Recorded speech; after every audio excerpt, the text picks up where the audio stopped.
மணப்பாறை மாடு கட்டி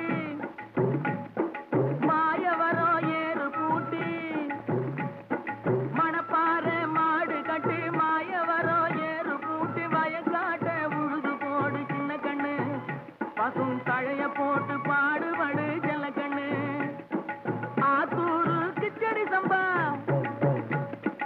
ஆத்தூரு கிச்சடி சம்பா பார்த்து வாங்கி வித விதைச்சி ஆத்தூரு கிச்சடி சம்பா பார்த்து வாங்கி வித விதைச்சி நாட்டை பறிச்சு நட்டு போடு சின்ன கண்ணு தண்ணியை ஏத்தம் புடிச்சு இறைச்சு போடு செல்ல கண்ணு நாட்டை பறிச்சு நட்டு போடு சின்ன கண்ணு தண்ணியை ஏத்தம் புடிச்சு இறைச்சு போடு செல்ல கண்ணு கருத நல்லா விளைய வச்சு மருத சில்லாள வச்சு கருத நல்லா விளைய வச்சு மருத சில்லாள வச்சு அறுத்து போடு களத்து மேட்டில சின்ன கண்ணு நல்லா அடிச்சு தூக்கி அளந்து போடு செல்ல கண்ணு பொதிய ஏற்று வண்டியில பொள்ளாச்சி சந்தையிலே பொதிய ஏற்று வண்டியில பொள்ளாச்சி சந்தையிலே விருதுநகர் வியாபாரிக்கு சின்ன கண்ணு.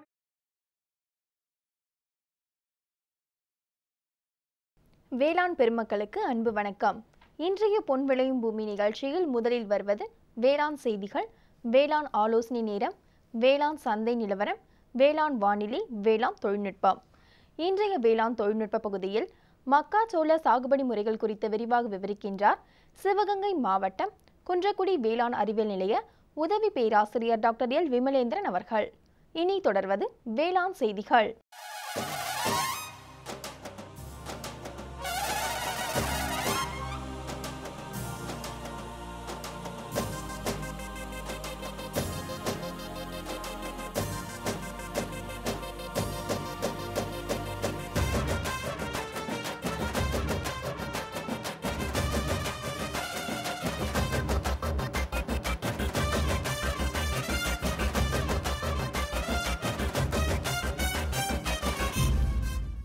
வேளாண் பெருமக்களுக்கு அன்பு வணக்கம். வணக்கம். வேளாண் செய்திகள். முதலில் வருவது மாத்தி யோசிச்சேங்க. தேனீ வளர்த்து பயனடைந்த கன்னியாகுமரி மாவட்டம் கல்குளம் கோட்டூர் பகுதியைச் சேர்ந்த வேளாண்மையாளர் திரு பி ஹென்றி அவர்கள் தரும் தகவல்கள். வேளாண் ஆலோசனை நேரத்தில் கோயம்புத்தூர், ஈரோடு, திருப்பூர், நீலகிரி ஆகிய மாவட்டங்களுக்கான வேளாண் ஆலோசனை மற்றும் இன்றைய தாவர பகுதியில் சர்க்கரை வள்ளிக்கிழங்கு. இன்றைய தகவல் நேரத்தில் சிறுதானிய வகைகளும் அவற்றின் சிறப்புகளும் மற்றும் கோயம்புத்தூர் தமிழ்நாடு வேளாண்மை பல்கலைக்கழகத்திலிருந்து வந்துள்ள பயிற்சி குறித்த அறிவிப்பு. இன்றைய வேளாண் சந்தையில் திருப்பூர் மாவட்டம் தாராபுரம் உழவர் சந்தையில் காய்கறிகளின் இன்றைய விலை நிலவரம், திருச்சி திருவரங்கம் மலர் சந்தையில் வணிக மலர்களின் இன்றைய விலை நிலவரம், தமிழ்நாடு பட்டுக்கூடு மற்றும் கச்சா பட்டு நூலின் விலை நிலவரம், வேளாண் வானிலையில் மலைப்பிரதேச மண்டலத்திற்கான வானிலை அறிவிக்கை, உழவர் மற்றும் மீனவர்களுக்கான வானிலை முன்னறிவிப்பு. விரிவான செய்திகள். மாத்தி யோசிச்சேங்க. தேனீக்கள் பெரும்பாலான தாவரங்களின் மகரந்த சேர்க்கைக்கும் சிறு தொழில் முனைவோருக்கும் பெரிதும் பயன்படுவதால் இவர்கள் விவசாயிகளின் உற்ற நண்பனாக கருதப்படுகிறது. மேலும் பூச்சியியல் துறையின் சிறப்பு அங்கமாக விளங்கும் தேனீக்கள் வேளாண் பெருமக்களுக்கு கூடுதல் வருமானத்தையும் ஈட்டி தருகின்றது. அந்த வகையில் தேனீ வளர்த்து பயனடைந்த கன்னியாகுமரி மாவட்டம் கல்குளம் கோட்டூர் பகுதியை சேர்ந்த வேளாண்மையாளர் திரு பி ஹென்றி அவர்கள் தரும் தகவல்கள்.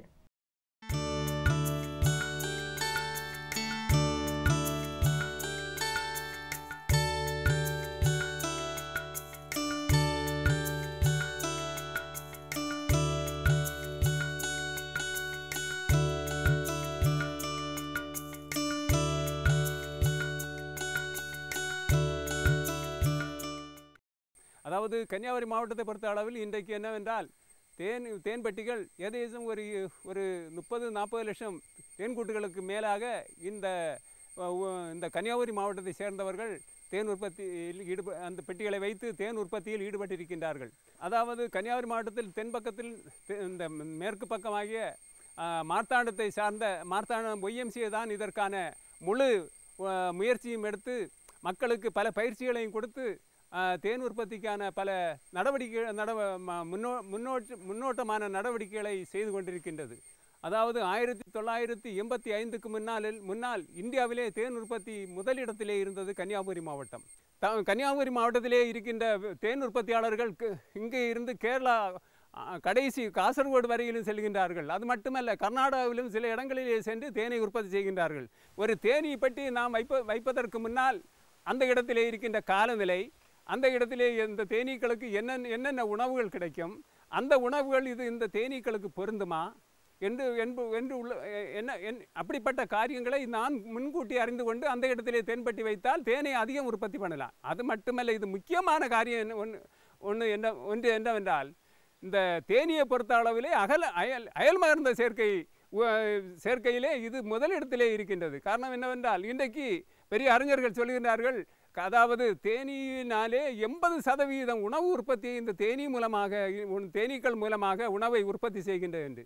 ஆனால் நமக்கு இந்த தேனீ வளர்ப்பினால் 2 காரியங்கள் இருக்கின்றன. ஒன்று, உணவு உற்பத்தி அதிகமாகின்றது, நல்ல தரமான தேனை நமக்கு உருவாக்கி தருகின்றது. ஆனால் இந்த தேனீ உருவாக்கி நமது நாட்டையும் நாமும் வளர்வதற்கு ஒரு முக்கியமான காரணமாக அந்த தேனீ அமைந்திருக்கின்றது. ஒரு தேனீ நாம் அந்த கூட்டிலே தேனீ வைக்க வேண்டும் என்றால், அதாவது 3 சீலி, அதாவது ஒரு தேன்பட்டியிலே 6 சீலி இருக்கும். அதாவது 3 சீலி வாங்கணும் என்றால் 350 ரூபாய் இன்றைக்கு மார்க்கெட் நிலவரம் இருக்கின்றது. அப்படி ஒரு தேனியை ராணியோடு சேர்த்து வாங்கி வைத்தால், அதாவது 6 மாதத்துக்குள்ளே நாம் அதை தேன் எடுப்பதற்கான அந்த தகுதியிலே நாம் கொண்டு வந்து விடலாம். எனவே அந்த தேனீக்களை வாங்கி வைத்தால், அதாவது தேனீ நல்ல சீசன் அதாவது இந்த மாவட்டத்திலே பூக்கள் அதிகமாக இருக்கின்ற காலங்களில் இந்த தேனீக்கள் ஏதாவது ஒரு வாரத்துக்கு நாங்கள் ஒரு தடவை அதை எக்ஸ்ட்ராக்ட், அதாவது அந்த அடையை எக்ஸ்ட்ராக்டர் தேன் பிரிக்கும் ஒரு கருவியில் போட்டு அதை பிரித்து எடுப்போம். அப்படி என்றால் ஒரு கூட்டிற்கு 1 கிலோ 2 கிலோ வரை தேன் ஒரு வாரத்துக்கு கிடைக்க வேண்டிய சூழ்நிலை உண்டு. அதே மாதிரி ஒரு 7-8 தடவை வரை எடுப்போம். சாதாரணமாக சில இடங்களிலே கேரளாவை பொறுத்த அளவிலே ஒரு வருஷத்துக்கு 20 கிலோ 25 கிலோ கிடைக்க வேண்டிய வாய்ப்பு உண்டு. அரசு இந்த தேனீக்களை விவசாயிகள் உற்பத்தி பண்ணிய தேனை கட்டாயமாக அரசே கொள்முதல் செய்து அதை விவசாயிகளுக்கு அந்த காசை கிடைக்கத்தக்கபடி செய்தால் மிகவும் நன்றாக இருக்கும். மேலும் விவரங்கள் பெற திரு பி. ஹென்றி அவர்களை 09442406393 என்ற கைபேசி எண்ணில் தொடர்பு கொள்ளலாம். இனி வருவது வேளாண் ஆலோசனை நேரம்.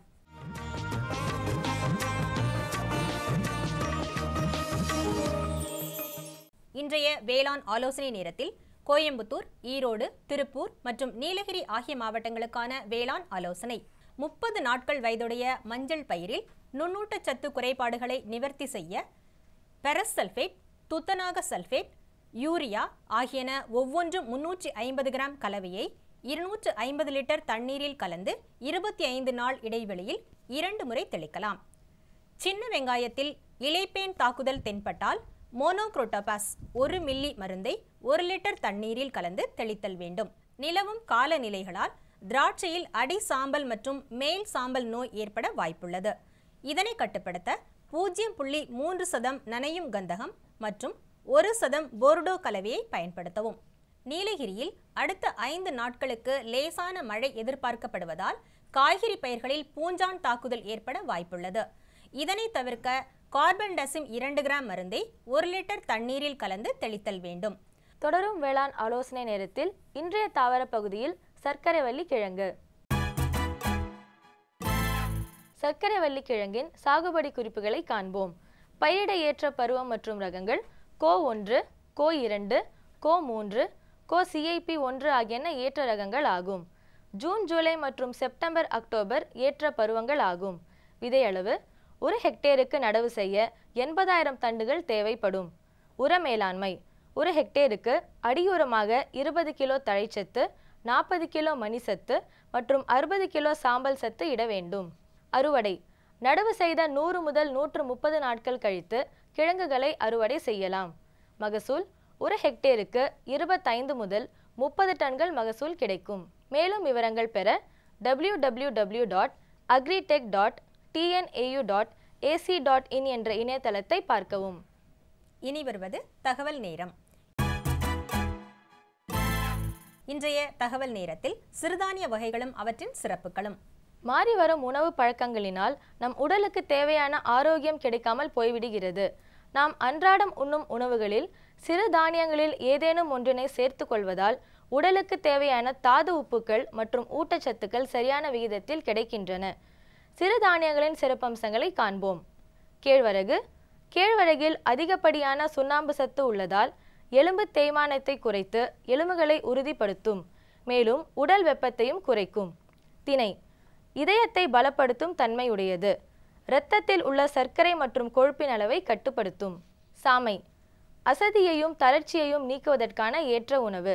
உடலில் கொழுப்பு படிவதை தடுக்கும் மற்றும் சர்க்கரை நோயாளிகளுக்கு ஏற்ற உணவாகும். வரகு. நார் சத்து அதிகம் உள்ளதால் உடல் எடையை குறைப்பதோடு மூட்டு வலியையும் சரி செய்யும். குதிரைவாலி. சிறு தானியங்களிலேயே அதிகப்படியான இரும்பு சத்தும் நார் சத்தும் தாது உப்புகளும் நிறைந்தவை.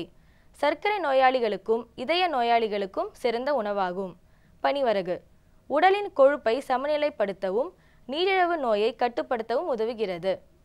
மேற்கூறிய தகவல்களை அறிந்து தினசரி ஒருவேளையாவது சிறுதானிய உணவுகளை உட்கொள்ளுதல் நல்லது. தொடரும் தகவல் நேரத்தில் கோயம்புத்தூர் தமிழ்நாடு வேளாண்மை பல்கலைக்கழக தகவல் மற்றும் பயிற்சி மையத்திலிருந்து வந்துள்ள பயிற்சி குறித்த அறிவிப்பு. 19/7/2017 மற்றும் 20/7/2017 புதன்கிழமை மற்றும் வியாழக்கிழமை ஆகிய தினங்களில் கோயம்புத்தூர் தமிழ்நாடு வேளாண்மை பல்கலைக்கழக தகவல் மற்றும் பயிற்சி மையத்தில் மாடி தோட்டம் அமைத்தல் மற்றும் உடனடி உணவுகள் தயாரிப்பு குறித்த பயிற்சி நடைபெறவுள்ளது. விருப்பமுள்ளவர்கள் கலந்து கொண்டு பயன்பெறுமாறு கேட்டுக்கொள்ளப்படுகிறது. மேலும் விவரங்கள் பெற அணுக வேண்டிய முகவரி: பேராசிரியர் மற்றும் தலைவர், தமிழ்நாடு வேளாண்மை பல்கலைக்கழக தகவல் மற்றும் பயிற்சி மையம், எண் U30, 10வது தெரு, அண்ணா நகர், சென்னை 600040. தொடர்பு கொள்ள வேண்டிய தொலைபேசி எண் 0442626384. விளம்பர இடைவேளைக்கு பிறகு வேளாண் செய்திகள் தொடரும். சரிங்க சரிங்க. இவ்ளோ நேரம் சிரிச்சு யார்கிட்ட பேசிட்டு இருந்தீங்க? விவசாயிகள் கால் சென்டர் நிபுணர்கிட்ட பயிர்கள் பத்தின யோசனை கேட்டுட்டு இருந்தேன். காலையில சரி, மதியானம் கூடவா? விவசாயிகள் கால் சென்டர் காலையில 6 மணில இருந்து ராத்திரி 10 மணி வரை திறந்திருக்கும். ஞாயிற்றுக்கிழமை கூடவா? ஆமா, வருஷத்துல 365 நாளும் திறந்திருக்கும். விவசாயம் சம்பந்தப்பட்ட பிரச்சனைகளுக்கு தங்கள் மொழியில் உடனே தீர்வு பெற இந்தியாவில் எங்கிருந்தும் எந்த போன் மூலமும் தேசிய ஹெல்ப்லைன் நம்பர் 1800-180-1551 தொடர்பு கொள்ளவும். இனி வருவது வேளாண் சந்தை. இன்றைய வேளாண் சந்தையில் திருப்பூர் மாவட்டம் தாராபுரம் உழவர் சந்தையில் காய்கறிகளின் இன்றைய விலை நிலவரம்.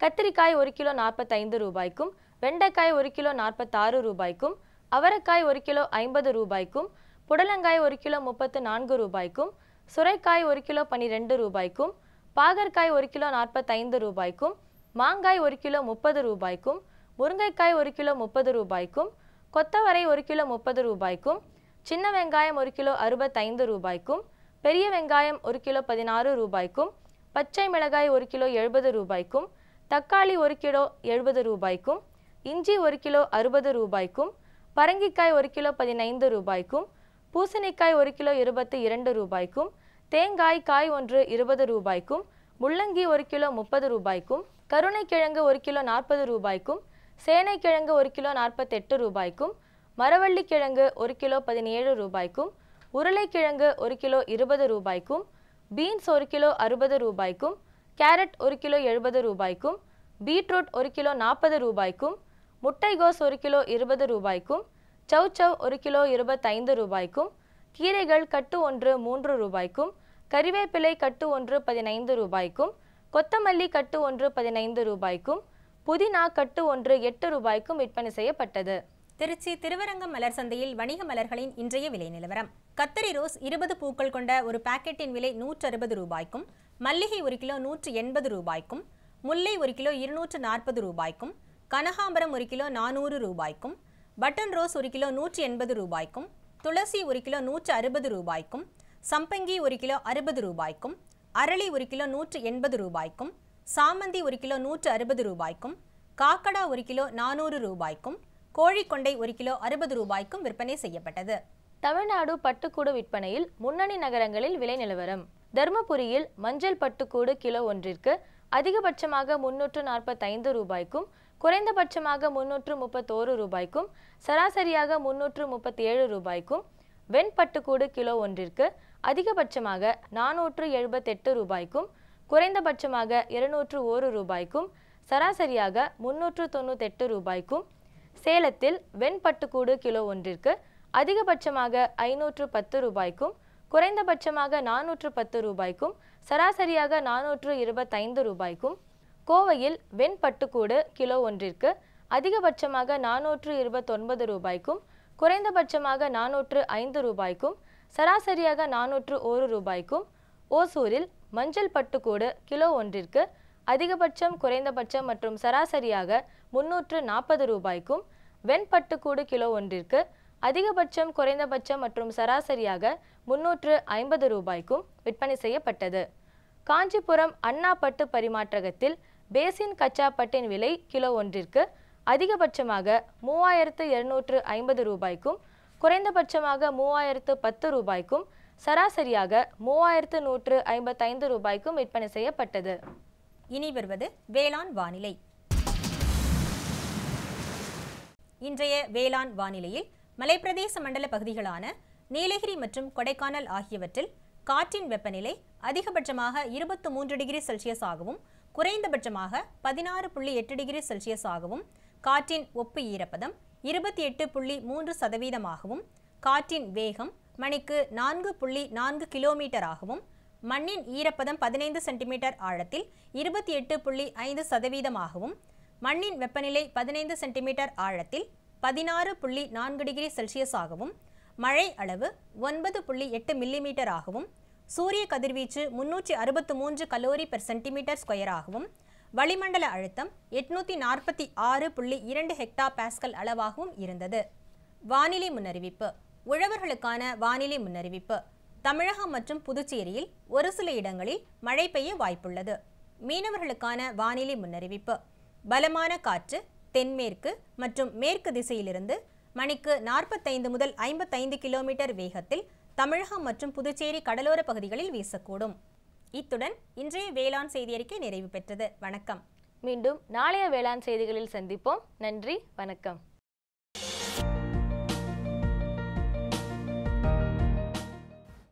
வேம்பு கலந்த யூரியா. சிறந்த உற்பத்திக்காக வேம்பு கலந்த யூரியா நம் நாட்டிலேயே 70 லட்சம் டன்னாக அதிகரிக்க 6 ஆலைகள் சீரமைக்கப்படுகின்றன. FCIL-இன் கோரக்பூர், சித்ரி, தல்ச்சர் மற்றும் ராமகுண்டம் ஆலைகள், HFCL-இன் பரௌனி மற்றும் BVFCL-இன் நாமருல் போர்ட் ஆகியன. பழம் நழுவி பாலில் விழுந்தது போல இப்பொழுது நம் நாட்டிலேயே வேம்பு கலந்த யூரியா உற்பத்தி செய்யப்படும். இதனால் விவசாயிகளுக்கு நன்மையே விளையும். 10% வரை தானிய உற்பத்தி அதிகரிக்கும். மண்ணில் 10 to 15% நைட்ரஜன் திறன் அதிகரிக்கும்.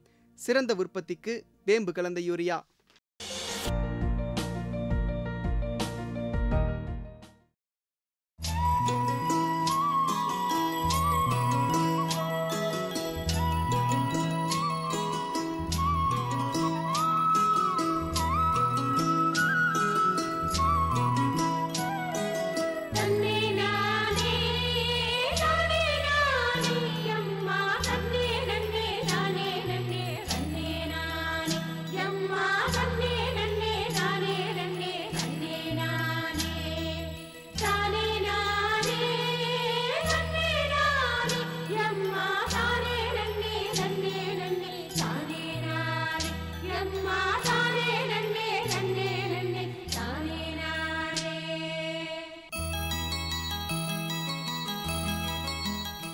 தானிய பயிர்களின் முக்கிய பயிரான மக்காச்சோளம் பறவை இனங்களின் தீவன மேலாண்மையிலும் தின்பண்டங்கள் தயாரிப்பிலும் முக்கிய பங்கு வகிக்கின்றது.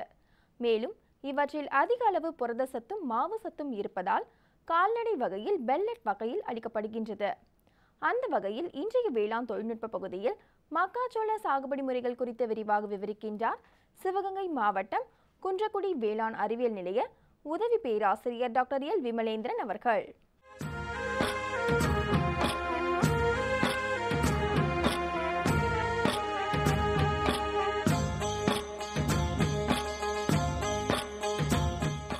நமக்கு மக்காச்சோளத்தின் தேவை அதிகமாக இருக்குது. மக்காச்சோளத்தை நம்ம விட்டுட்டு அன்றாட வாழ்வில் மக்காச்சோளம் இல்லாத ஒரு நிலை இல்லவே இல்லை.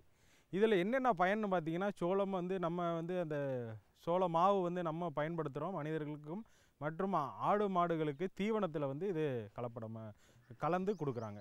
அதுக்கு அடுத்தபடியாக பார்த்திங்கன்னா இந்த தட்டைகள் மிக சத்துமிக்க தட்டைகளாக இருக்குது. அந்த மாதிரி சூழ்நிலையில் இந்த மக்காச்சோள பயிர்கள் வந்து நம்ம விவசாயிகளுக்கு ஒரு மாற்று பயிராக அமையுது. மாற்று பயிருங்கிற இதில் குறைந்த வயதில் அதிக லாபம் தரக்கூடிய இதாக இருக்குது. இதில் பார்த்திங்கன்னா முதல்ல மண் தயாரிப்பு. மண் வந்து எல்லா மண்லேயுமே இந்த மக்காச்சோளம் வரக்கூடிய வாய்ப்புகள் இருக்குது. பெரும்பாலான மணல் கலந்த மண்களையும் வரும். இதுக்கு வந்து நம்ம நிலம் தயாரிப்பு ரொம்ப முக்கியம். அடியில் வந்து நம்ம வந்து கோடை காலத்தில் கோடை உழவு செய்திருக்கணும். கோடை உழவு செய்தனா நமக்கு வந்து பூச்சி நோய் தாக்குதலிருந்து நம்ம இந்த பயிரை வந்து பாதுகாக்கலாம். அதே போல் வந்து பார்த்திங்கன்னா நல்ல உளிக்கலப்பைகளை கொண்டு 3 வருடத்துக்கு ஒரு தடவையாவது விவசாயிகள் தங்கள் நிலத்தை வந்து நல்லா உழுதுறணும். அதுக்கப்புறம் 5 கொத்து கலப்பைகள் கொண்டு உழ வேண்டும். கடைசி உழவாகத்தான் நம்ம வந்து ரொட்டோவேட்டரை பயன்படுத்தணும். இப்போ பெரும்பாலான விவசாயிகள் வந்து நம்ம ரொட்டோவேட்டரை முதல்ல பயன்படுத்துகிறோம்.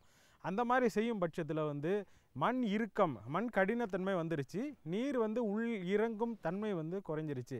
அதனால் விவசாயிகள் முதல்ல வந்து பார்த்திங்கன்னா 3 வருடத்துக்கு ஒரு தடவை உளிக்கலப்பைகளும் அப்புறம் அல்லது சட்டி கலப்பை அல்லது வந்து 5 கொத்து போட்டு கடைசி உழவாகத்தான் இந்த ரொட்டோவேட்டரை பயன்படுத்தணும். மண்ணை நல்லா நம்ம பொடியாக்கின பிறகு பார் அமைக்க வேண்டும். பாருன்னு பார்த்திங்கன்னா இது வந்து 45 சென்டிமீட்டர் இடைவெளியில் பார் அமைக்கணும். பெரிய பார்கள் அமைத்து நம்ம வந்து தண்ணீர் வந்து நேரடியாகவும் பாய்ச்சலாம், பாய்ச்சல் முறையிலும் பாய்ச்சலாம் அல்லது சொட்டு நீர் பாசனமும் பயன்படுத்தலாம். சரி, விதை அளவுன்னு பார்த்திங்கன்னா நம்ம வந்து ஒரு ஹெக்டேருக்கு 20 கிலோ வந்து இந்த விதை தேவை. சரி, என்னென்ன ரகங்கள் இருக்குதுன்னு பார்த்திங்கன்னா இப்பொழுது தமிழ்நாடு வேளாண்மை பல்கலைக்கழகம் அறிமுகப்படுத்தின தமிழ்நாடு வேளாண்மை பல்கலைக்கழகம் மக்காச்சோளம் 6, 7 போன்ற ரகங்கள் வந்துருச்சு. இது வந்து வீரிய ஒட்டு ரகமாகவும் நம்ம பல்கலைக்கழகத்து மூலயமா வந்து வெளியிட்டிருக்கிறாங்க. இதை வந்து நம்ம எவ்வளோ இடைவெளியில் நடணும்னு பார்த்திங்கன்னா வரிசைக்கு வரிசை 45 சென்டிமீட்டரும் செடிக்கு செடி 30 சென்டிமீட்டரும் இருத்தல் வேண்டும். அடுத்தபடியாக பார்த்திங்கன்னா விதை நிறுத்தி நம்ம இயற்கை முறையில் அசோஸ்பைரிலம் ஒரு ஹெக்டேருக்கு 600 கிராம் அதை வந்து ஆரிய வடிகஞ்சியுடன் கலந்து நமக்கு தேவையான ஒரு ஹெக்டேருக்கு 20 கிலோ விதைன்னா அதை நன்கு கலக்கி ஒரு நிழல் பகுதியில் உலர்த்தி வச்சிருந்து அது ஒரு 8 மணி நேரமோ ஒரு 10 மணி நேரமோ வைத்திருந்து அதுக்கப்புறம் விதைத்தோம் அப்படின்னா இது என்ன செய்யும் அப்படின்னா நம்ம ஒட்டி இருக்கக்கூடிய அந்த விதைகள் வந்து விதைகளோடு ஒட்டி இருக்கக்கூடிய இந்த நுண்ணுயிர்கள் ஒன்றொன்றும் தன்னோட சத்துக்களை கிரகிச்சு குடிக்கக்கூடிய தன்மை வாய்ந்தது. இதனால் நம்ம உரத்தின் அளவை மிகுதியாக குறைச்சிக்கலாம். விதை நேர்த்தி செய்ததுன்னா நடவுக்கு நம்ம ஆள் வச்சும் ஊனலாம் அல்லது வந்து இப்பொழுது வந்து விதைக்கும் கருவிகளும் வந்து நம்மளோட டிராக்டர் அட்டாச்சு வந்துருச்சு. அதை வந்து பயன்படுத்தியும் வரிசையாக நடவு செய்யலாம். வரிசையாக விதைகளை ஊனுவதனால் பயன் என்னன்னு பார்த்திங்கன்னா நம்ம வந்து கருவிகளை உள்ளே பயன்படுத்திக்கலாம். இப்போ பெரும்பாலும் பார்த்திங்கன்னா எந்த ஒரு பயிராக இருந்தாலுமே களை எடுப்பது மிக சிரமம். அந்த களை எடுக்கிறதுகளுக்கு உள்ள கருவியை கொண்டு வந்துட்டோம் அப்படின்னாவே நமக்கு மகசூலுக்கு ஆக வேண்டிய செலவு ரொம்ப குறையும். அதே போல் இதுக்காக பயன்படுத்தக்கூடிய களைக்கொல்லின்னு பார்த்திங்கன்னா விவசாயிகள் பயன்படுத்துகிறீங்க அப்படின்னா நம்ம வந்து அட்ரசின் போன்ற களைக்கொல்லிகளை இதுக்கு பயன்படுத்தலாம். இது வந்து விதைத்த ஒரு 2-3 நாளுக்குள்ளே அடித்திடணும். விதை முளைத்து வரதுக்கு முன்னாடி அடிச்சிங்கன்னா தான் விதை முளைக்கிறதுக்கு முன்னாடி களை முளைச்சிடும். அந்த களைகளை வந்து நம்ம முற்றிலும் அழிச்சிடலாம். அதுக்கு அடுத்தபடியாக ஒரு 30ஆவது நாளையும் 40ஆவது நாளில் 2 களைகள் எடுத்தாவே போதுமானது.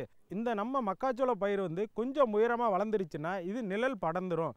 நிழல் படுற வகையில் இந்த களைகள் முளைக்கிறதுக்கு வாய்ப்புகள் தராது. மக்காச்சோளத்துக்கான உர மேலாண்மைன்னு பார்த்திங்கன்னா 135 கிலோ தலைச்சத்து, 62.5 கிலோ வந்து மணிச்சத்து, அப்புறம் சாம்பல் சத்து வந்து 50 கிலோ வரைக்கும் நம்ம வந்து பயன்படுத்தலாம். இதில் வந்து பார்த்திங்கன்னா சாம்பல் சத்தும் மணிச்சத்தும் இரண்டையும் அடி உரமாக இட வேண்டும். தலைச்சத்தை மட்டும் 4 பாகமாக பிரிச்சுக்கணும். ஒரு பாகத்தை வந்து நம்ம வந்து அடி உரமாக போட்டுருணும். மற்ற 3 பாகத்தை வந்து 30ஆவது நாள், 40ஆவது நாள், 50ஆவது நாளில் நம்ம வந்து மக்காச்சோளத்துக்கு களை எடுக்கும்போது போட்டோம் அப்படின்னா நல்ல மணிகளும் நல்ல திரட்சியான கதிர்களும் முத்தி வரும். இப்போ அடுத்தபடியாக உரத்தை வந்து நம்ம வந்து இயற்கை உரமாகவும் பயன்படுத்தலாம். இயற்கை உரத்தில் வந்து நம்ம மற்ற பயிர்களுக்கு உபயோகப்படுத்துகிற மாதிரி மண்புழு உரங்களை பயன்படுத்தலாம். சரி, பூச்சி நோய் தாக்குதல் இதில் இருக்குமான்னு பார்த்தீங்கன்னா கண்டிப்பாக இருக்கும். அதாவது பயிர் வளர்ந்து வரதில் தண்டு வந்து துளைப்பான்கள் இருக்கும். அதுக்கு வந்து நம்ம வந்து முறையான மேலாண்மை செய்யணும். அதே போல் வந்து முன்னாடி நம்ம அந்த மக்காச்சோள பயிர் செய்த வயலில் திரும்ப மக்காச்சோள பயிர் பண்ணக்கூடாது. வேறு பயிர்களை நம்ம மாற்றி செய்யணும். மக்காச்சோளம் போட்டிங்க அப்படின்னா அடுத்ததாக உளுந்துக்கு போகணும். அதுக்கு உளுந்துக்கு போயிட்டிங்கன்னா அடுத்தது ஒரு சனப்பை போட்டு மண்ணை வளன்படுத்தணும். இந்த மாதிரி பயிர் சுழற்சி முறையை நம்ம வந்து மேம்படுத்தினாவே மண்ணோட வளம் வந்து அழியாமல் இருக்கும். நோய் தாக்குதல்னு பார்த்தீங்கன்னா இதில் வந்து அதிகமான நோய்கள் இருக்கிறதுக்கான வாய்ப்புகள் இப்போ இல்லை. ஏன்னா இதுக்கான விதை நேர்த்தி நம்ம உயிரின பூஞ்சான விதை நேர்த்தியும் நம்ம பண்ணலாம். அதில் பார்த்தீங்கன்னா சூடோமோனாஸ் ஃப்ளோரசன்ஸ்னு இருக்குது. அதுபோல் ட்ரைக்கோடர்மா விரிடின்னு இருக்குது. சூடோமோனாஸ் ஃப்ளோரசன்ஸ் நம்ம வந்து ஒரு கிலோவுக்கு 10 கிராம் எடுத்துக்கலாம். அதே ட்ரைக்கோடர்மா விரிடிங்கிறது 4 கிராம். இதை எடுத்துக்கினீங்கன்னாவே இனிஷியலாக வந்து நமக்கு எந்தவித நோய் தாக்குதலும் இருக்காது. நீர் மேலாண்மை, அதாவது விதைத்த உடனே ஒரு நீர் கொடுக்கணும், அப்புறம் வாரம் ஒரு முறை நீர் பாய்ச்ச வேணும். அது வந்து மண்ணின் தன்மைக்கு ஏற்ற போது மாறும். 95வது நாள் 90லேருந்து 95வது நாள் வரைக்கும் நீர் பாய்ச்சலாம். அதுக்கப்புறம் நம்ம வந்து கதிர் முத்த ஆரம்பிச்சிடும். அப்புறம் நம்ம நீர் பாய்ச்ச தேவையில்லை. சொட்டு நீர் பாசனமாக இருந்தால் 3 நாளைக்கு ஒரு முறை 2 மணி நேரம் நம்ம வந்து நீர் கொடுக்கணும். அதுவுமே மண்ணின் தன்மை அந்தந்த உங்கள் சூழ்நிலைக்கு ஏற்ற மாதிரி இருக்கும். அது வந்து நம்ம வந்து சொட்டு நீர் மூலமாக கொடுத்தோன்னா தண்ணியோட 40% நீர் வந்து சேமிப்பாகும். அதை நம்ம மற்ற பயிர்களுக்கு பயன்படுத்திக்கலாம். இது வந்து 100லேருந்து 110 நாள் நல்ல முதிர்ச்சி அடைஞ்சிடும். முதிர்ச்சி நம்ம எப்படி பார்க்கணும் அப்படின்னா அது வந்து நல்ல மஞ்சள் நிறமாக மாறும். கதிர் முழுவதும் முத்திருக்கும், லேசாக மஞ்சள் நிறமாக மாறும். ஏதாவது அங்கும் இங்குமாக நீங்கள் வந்து பிரித்து பார்த்தீங்கன்னா அந்த விதைகள் எல்லாம் கடினமாக இருந்துச்சு அப்படின்னாவே இது வந்து முற்றல் ஆயிடுச்சு, முத்திருச்சு அப்படின்னு நம்ம தெரிஞ்சுக்கலாம். இன்னொன்று வந்து நம்ம வந்து தனியாக அடித்து இது வந்து மிஷினில் போட்டு விதையை பிரித்து எடுக்கிறத காட்டிலும் அங்கங்கே பக்கத்தில் இருக்கக்கூடிய உழவர் சந்தைகள் அதே போல் காய்கறி அங்காடிகளில் வந்து இது கதிராகவே விற்கிறாங்க. இன்றைக்கி வந்து பார்த்திங்கன்னா விவசாயிகளிடமே 4 ரூபாயிலேருந்து 5 ரூபா வரைக்கும் ஒரு கருது எடுத்துக்கிட்டு மக்களுக்கு கிடைக்கிறது 10 ரூபா வரைக்கும் கிடைக்குது. பெரிய பெரிய கடைகள்லாம் இது கிடைக்குது. இதே போல் பார்த்திங்கன்னா இதில் வந்து சிறு மக்காச்சோளம்னு ஒன்று இருக்குது. அது வந்து கோபிசி 1ன்னு சொல்லக்கூடிய கோயம்புத்தூர்லேருந்து வேளாண்மை பல்கலைக்கழகம் வெளியிடப்பட்ட ரகம். அது வந்து பார்த்திங்கன்னா சிறு பிஞ்சுகளாக காய்கறிகளாகவே நம்ம வந்து பயன்படுத்தலாம். அது வந்து பொரியலுக்கு இந்த மாதிரி இருக்குது. இதில் இருக்கக்கூடிய லைசின் போன்ற உள்ளே இருக்கக்கூடிய சத்துக்கள் வந்து நம்ம உடலுக்கு நல்ல ஒரு பலத்தை கொடுக்கக்கூடியது. அதனால் வருங்காலத்தில் விவசாய பெருமக்கள் எல்லாம் இந்த பயிர், அதாவது மக்காச்சோள பயிர், அதுவும் தமிழ்நாடு வேளாண்மை பல்கலைக்கழகம் மூலம் அறிமுகப்படுத்தப்பட்ட கோ 6 போன்ற ரகங்களை நீங்கள் பயன்படுத்தினீங்கன்னா நல்ல விதமாக விதையோட அளவும் கம்மி தான். அதே போல் விதைக்காக நம்ம செலவு பண்ணுற செலவும் குறைவு தான். இதை பயன்படுத்தி விவசாயிகள் இதை ஒரு மாற்று பயிராக எடுத்து பயிரிடுமாறு எங்களுடைய வேளாண் அறிவியல் நிலையம், குன்றக்குடி வேளாண் அறிவியல் நிலையம் மூலம் கேட்டுக்கொள்கிறோம். மேலும் விவரம் பெற டாக்டர் எல் விமலேந்திரன் அவர்களை 09442872364 என்ற கைபேசி எண்ணில் தொடர்பு கொள்ளலாம். இந்தாங்க, வேற ஏதாவது? போதும். அட இது என்னப்பா இவ்வளவு குறைவா ரசாயனம் வருமா? விவசாயத்தை விட போறீங்களா? விவசாயத்தை இல்ல, அறியாமைய விடுறேன். மண் பரிசோதனை செஞ்சேன். இனிமே அண்ணே எத்தனை அவசியமோ அத்தனை உரம் தான் நிலத்துல போடுவேன். ஆமா விவசாய சகோதரர்களே, இன்றே உங்கள் மாவட்டத்தின் அருகில் உள்ள மண் பரிசோதனை கூடத்தில் உங்கள் மண்ணை பரிசோதியுங்கள். மண் சத்து, ஈரப்பதம், செடி வளர்ச்சியை சரிபார்த்து அவசியத்திற்கு ஏற்றவாறு மட்டுமே சத்துக்களை போடுங்கள். மேலும் சல்பர், ஜிங்க் மற்றும் போரான் போன்ற நுண்சத்துக்களையும் சரிபார்க்க மறவாதீர்கள். ரசாயன உரம் மற்றும் ஆர்கானிக் உரத்தை சரியான முறையில் பயன்படுத்தி நிலவளத்தை பராமரியுங்கள். உற்பத்தியை பெருக்குங்கள், செலவை குறையுங்கள், அந்நிய செலாவணியை சேமிக்க உதவிடுங்கள். கூடவே மெதுவான வேகத்தில் நைட்ரஜனை அளிக்கும் உரங்கள், அதாவது வேம்பு தடவிய யூரியா போன்றவற்றை பயன்படுத்துங்கள். யூரியாவை இலைகளின் மேல் தெளியுங்கள். ஆஹா, நீ நெசமாவே புத்திசாலி ஆயிட்டப்பா. மேலும் விவரங்களுக்கு தொடர்பு கொள்ளவும் மாவட்ட வேளாண் அதிகாரி அல்லது விவசாயி கால் சென்டரை. 18/7/2017 செவ்வாய்க்கிழமை அன்று பொன் விளையும் பூமி நிகழ்ச்சியில் மாத்தி யோசிச்சேங்க, நிழற் வலையில் பாகற்காய் சாகுபடி செய்து பயனடைந்த திண்டுக்கல் மாவட்டம் கலிங்கம்பட்டி பகுதியை சேர்ந்த வேளாண்மையாளர் திரு ஜே சரவணன் அவர்கள் தரும் தகவல்கள். வேளாண் ஆலோசனை நேரத்தில் நாமக்கல், சேலம், தர்மபுரி, கிருஷ்ணகிரி ஆகிய மாவட்டங்களுக்கான வேளாண் ஆலோசனை மற்றும் தாவர பகுதியில் கேரட், வேளாண் தொழில்நுட்ப பகுதியில் கால்நடை வளர்ப்பில் நோய் தடுப்பு முறைகள் குறித்து காஞ்சிபுரம் மாவட்டம் காட்டுப்பாக்கம் கால்நடை அறிவியல் முதுகலை ஆராய்ச்சி நிலைய உயிர் தொழில்நுட்பவியல் துறை பேராசிரியர் டாக்டர் சி ஸ்ரீகுமார் அவர்கள் தரும் தகவல்கள் ஆகியன இடம்பெறும். மீண்டும் நாளைய பொன் விளையும் பூமி நிகழ்ச்சியில் சந்திப்போம். நன்றி, வணக்கம்.